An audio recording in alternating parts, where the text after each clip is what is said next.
2026 ഇലക്ഷനിൽ കമ്മ്യൂണിസ്റ്റുകാർക്ക് എവിടെയാണ് പിഴച്ചത്? ഒന്ന് സ്വയമേ വിലയിരുത്തേണ്ടത് നല്ലതാണ്. കാരണം എതിർപക്ഷം UDF വമ്പിച്ച ഭൂരിപക്ഷത്തോടുകൂടിയുള്ള അദ്ദേഹം VD സതീശൻ പറഞ്ഞു 100 സീറ്റിന് മുകളിൽ വിജയിക്കുമെന്ന് പറഞ്ഞ പോലെ തന്നെ സംഭവിച്ചു. ആ സമയത്ത് പോലും ഇടതുപക്ഷക്കാര് അതിനെ പുച്ഛിക്കുകയും പരിഹാസിക്കുകയും ഒക്കെ ചെയ്തു. പക്ഷെ റിസൾട്ട് വന്നപ്പോൾ എന്താ സംഭവിച്ചത്? VD സതീശൻ പറഞ്ഞ പോലെ തന്നെ നടന്നു. അപ്പോൾ കമ്മ്യൂണിസ്റ്റുകാർക്ക് എവിടെയാണ് പിഴച്ചത്? കമ്മ്യൂണിസ്റ്റുകാർക്ക് പിഴച്ചത് എവിടെയാണെന്ന് ചോദിച്ചു കഴിഞ്ഞാൽ അവരുടെ ഉള്ളിലെ പ്രശ്നങ്ങൾ, അങ്ങോട്ടും ഇങ്ങോട്ടുമുള്ള പ്രശ്നങ്ങൾ, അത് തന്നെയാണ് പ്രശ്നം ഉണ്ടായത്. പിന്നെ ധാർഷ്ട്യം. ഇപ്പം മുഖ്യമന്ത്രി പിണറായി വിജയനാണെങ്കിൽ പോലും ചില സമയങ്ങളിൽ മിക്കവാറും തന്നെ ഭയങ്കര തണ്ടും ധാർഷ്ട്യമൊക്കെ ആയിരുന്നു. സാധാരണക്കാരനായ ഒരാൾക്ക് അപ്രോച്ച് ചെയ്യാൻ പറ്റാത്ത ഒരു സാഹചര്യം അല്ലേ? ഇപ്പൊ പയ്യന്നൂര് എന്ന് വിജയിച്ച കുഞ്ഞികൃഷ്ണൻ, അദ്ദേഹം എന്താ പറയുക, സഖാവായിരുന്നു. അപ്പൊ അതിനുശേഷം അവിടുന്ന് പുറത്താക്കപ്പെട്ട് പിന്നീട് UDFന്റെ പിന്തുണയോടുകൂടി വമ്പിച്ച ഭൂരിപക്ഷത്തിൽ, അല്ലെങ്കിൽ അത്യാവശ്യം നല്ല രീതി വിജയിച്ചു. അദ്ദേഹത്തിന്റെ വാക്കുകളൊന്ന് നമുക്കൊന്ന് കേട്ടു നോക്കാം. ഞാൻ CPM-നകത്ത് ഒരു പോരാട്ടമാണ് നടത്തി പുറത്തു വന്നത്. അപ്പൊ അത് തിരുത്താൻ, ഈ തെറ്റിൽ നിന്ന് തിരുത്തൽ വരുത്തണമെന്നാണ് ഞാൻ ആവശ്യപ്പെട്ടത്.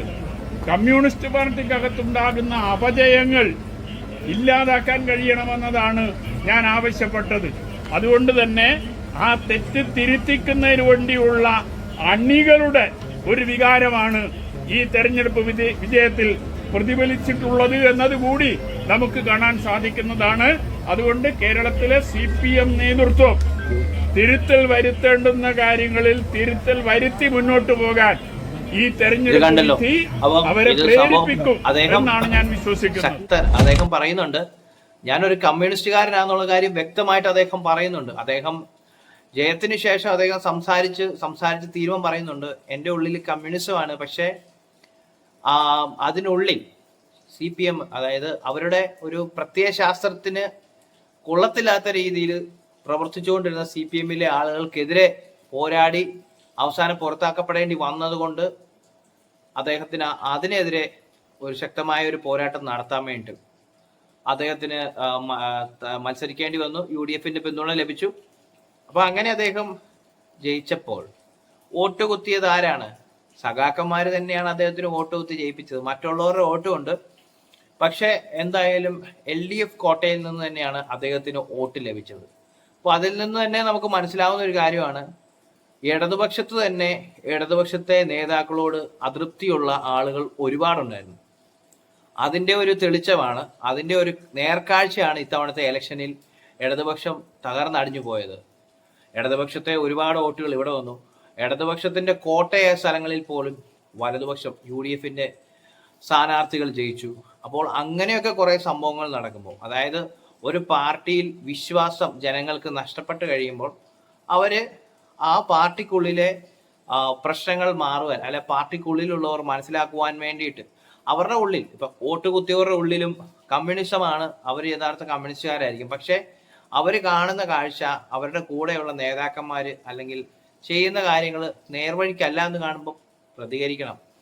അവര് വ്യക്തമായ രീതിയിലും ശക്തമായ രീതിയിലും, മറ്റേ VS അച്യുതാനന്ദന്റെ ഭാഷയെ പറയുകയാണ്, വ്യക്തമായും ശക്തമായും അവര് കണ്ട കാഴ്ചകൾ, അവർക്ക് മനസ്സിലായ കാര്യങ്ങൾ നേരെ പോകുന്നില്ല. ഇനി ഒരു തുടർഭരണം കൊടുത്തു കഴിഞ്ഞാൽ കുട്ടിച്ചോറാകും എന്ന് മനസ്സിലായത് കൊണ്ട് തന്നെ പല വോട്ടുകളും മാറിക്കുത്തി. അപ്പോൾ ഫലം വന്നപ്പം UDFന് നല്ല രീതിയിൽ അവര് വിജയിച്ചു, ശക്തമായ രീതിയിൽ അധികാരത്തിൽ വരാൻ സാധിച്ചു. അതായത് ഇനി VD സതീശൻ, അതായത് പ്രതിപക്ഷ നേതാവായിരുന്നു, ഇനി അദ്ദേഹത്തിന് എന്ത് വകുപ്പാണ് കിട്ടാൻ പോകുന്നത്? മുഖ്യമന്ത്രിയാകാൻ സാധ്യതയുള്ള ആളാണ്. അദ്ദേഹം പറഞ്ഞത് ഗുഡ് ഗവേണൻസ് എന്നൊരു വാക്കാണ് അദ്ദേഹം പ്രയോഗിക്കുന്നത്. അതായത് നല്ല പക്ക ഒരു പ്രൊഫഷണൽ ആയിട്ടുള്ള രീതിയിൽ ഭരണം നടത്തുവാനാണ് വ്യക്തമായ ഒരു പ്ലാനിങ്ങോടുകൂടി തന്നെയാണ് പോകുന്നത്. എവിടെ എത്ര നല്ല പ്ലാനിങ്ങിൽ കൂടെ പോയാലും ചില പ്രശ്നങ്ങളൊക്കെ ഉണ്ടാവും. സ്വാഭാവികമായിട്ടും പല സ്ഥലങ്ങളിലും ഓട്ടയടച്ച് ഓടിച്ചാലും ഓട്ട വീഴാൻ സാധ്യതയുണ്ട്.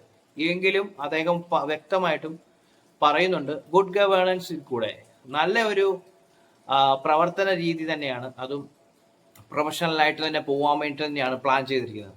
എന്തായാലും പിണറായി വിജയൻ എന്ന് പറയുന്ന മുഖ്യമന്ത്രിയുടെ ധാർഷ്ട്യത്തിന് എതിരായിട്ടാണ് ഇത്തവണത്തെ എലക്ഷന്റെ റിസൾട്ട് വന്നത്. കടക്കപ്പുറത്ത് അല്ലെങ്കിൽ പല കാര്യങ്ങൾ അദ്ദേഹത്തിന്റെ അടുത്തേക്ക് തന്നെ പോകാൻ പേടിക്കുന്ന ഒരവസ്ഥ. ഒരു മനുഷ്യൻ, ഒരു സാധാരണ ഈ കമ്മ്യൂണിസ്റ്റ് പാർട്ടി എന്ന് പറയുമ്പോൾ എന്താണ് ഞാൻ ഒത്തിരി കമ്മ്യൂണിസ്റ്റ് പാർട്ടിയെ കുറിച്ച് അല്ലെങ്കിൽ കമ്മ്യൂണിസ്റ്റത്തെ കുറിച്ച് ഒരുപാട് പറയാൻ പറ്റുന്ന ഒരാളല്ല. കമ്മ്യൂണിസ്റ്റ് പാർട്ടി എന്ന് പറയുമ്പോൾ അവര് സാധാരണക്കാരായ ആളുകൾക്ക് വേണ്ടിയിട്ട്, സാധാരണക്കാരുടെ ജനങ്ങളുടെ ഇടയിലേക്ക് ഇറങ്ങി വന്ന് പ്രവർത്തിക്കുന്ന ആളുകൾ എന്നുള്ള ഇത്. അപ്പോൾ ഒരു കമ്മ്യൂണിസ്റ്റുകാരൻ എന്ന് പറയുമ്പോൾ അദ്ദേഹത്തിന്റെ അടുത്ത് നമുക്ക് ചെല്ലാം, നമ്മുടെ ഒരു വിഷമങ്ങളോ പ്രശ്നങ്ങളോ ഒക്കെ ഉണ്ടെങ്കിൽ, അല്ലെങ്കിൽ എന്തെങ്കിലും കാര്യത്തിന് പോംവഴി ഉണ്ടാക്കാൻ ചെല്ലാം, അടുത്ത് ചെല്ലാം എന്നുള്ളൊരു വിശ്വാസമുണ്ട്. ആ വിശ്വാസമാണ് പിണറായി വിജയൻ നശിപ്പിച്ചത്.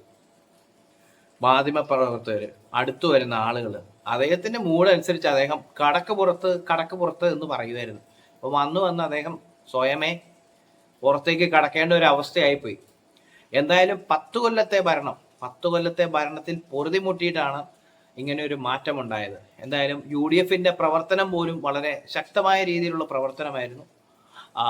വെൽ പ്ലാൻഡ് ആയിട്ടുള്ള ഒരു പ്രവർത്തനം തന്നെയായിരുന്നു, പ്രവർത്തന രീതി.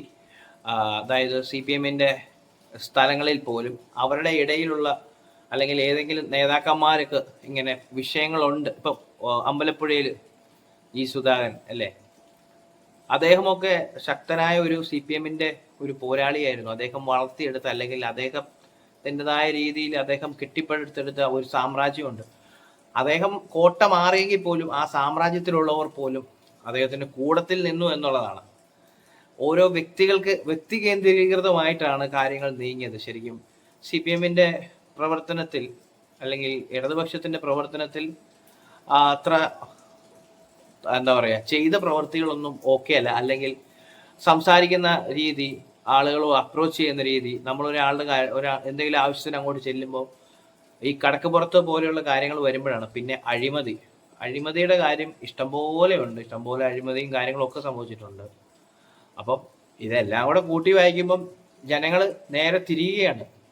ഇനി മറ്റൊരു കാര്യമുള്ളത്, ഈ മാറ്റിക്കുത്തിയ ആളുകൾ പോലും അവരുടെ ഉള്ളിൽ കമ്മ്യൂണിസ്റ്റുകാർ മാറ്റിക്കുത്തിയിട്ടുണ്ടായിരിക്കും. അവരൊക്കെ കമ്മ്യൂണിസ്റ്റുകാരായിട്ട് തന്നെ തുടരും. പക്ഷേ ഇത് അവരുടെ ഒരു എതിർപ്പാണ് അവർ കാണിച്ചത്. പാർട്ടിക്കകത്ത് നടക്കുന്ന കാര്യങ്ങൾക്ക് അവിടെ ഒരു എതിർപ്പ് ഉണ്ടായിട്ടുണ്ട്. അവരുടെ ഉള്ളിൽ ഉണ്ടായിരുന്ന എതിർപ്പ് അവർ മാറ്റിക്കുത്തി തീർത്തു. ഇനി UDFന്റെ ഭാഗത്തുനിന്ന് ചെയ്യാനുള്ളത് നല്ല ഒരു പ്രവർത്തനം നടത്തുക, നല്ല രീതിയിൽ ജനസേവനം നടത്തുക. അപ്പം ഓട്ടോമാറ്റിക്കലി ജനഹൃദയങ്ങളിൽ കയറുമ്പോൾ എന്താ പറയുക, ജനപിന്തുണ ലഭിക്കും. അഴിമതി എന്ന് പറയുന്ന കാര്യങ്ങൾ കംപ്ലീറ്റ്ലി ഒഴിവാക്കുക, നല്ല നേതൃത്വത്തിൽ നന്നായിട്ട് പോവുക, അതാണ് വേണ്ടത്. കമ്മ്യൂണിസ്റ്റുകാർക്ക് പറ്റിപ്പോയത് അവരുടെ നേതൃത്വത്തിൽ ഉണ്ടായിരുന്ന പിഴവുകളും കാര്യങ്ങളുമാണ്. എന്തായാലും ഒരു ഇലക്ഷനോടുകൂടി 10 കൊല്ലത്തെ ഭരണം കമ്മ്യൂണിസ്റ്റുകാരുടെ കയ്യിൽ നിന്നും നേരെ കോൺഗ്രസിലേക്ക് എത്തിയിരിക്കുകയാണ്. ഇനി എന്താണ് സംഭവിക്കാൻ പോകുന്നത് എന്നുള്ളത് അടുത്ത 5 വർഷത്തേക്ക് കോൺഗ്രസ്സുകാർ കാണിച്ചു തരും. അല്ലെങ്കിൽ കാണിച്ചു തരുമെന്ന് പറയുമ്പോൾ നമ്മൾ ഉൾപ്പെടെ എല്ലാം കാണാനിരിക്കണം അവരെന്താണ് കാണിക്കാൻ പോകുന്നത് എന്നുള്ളത്. നല്ല രീതിയിൽ പ്രവർത്തിക്കുമോ എന്നുള്ളത് നമുക്ക് കണ്ടറിയാം.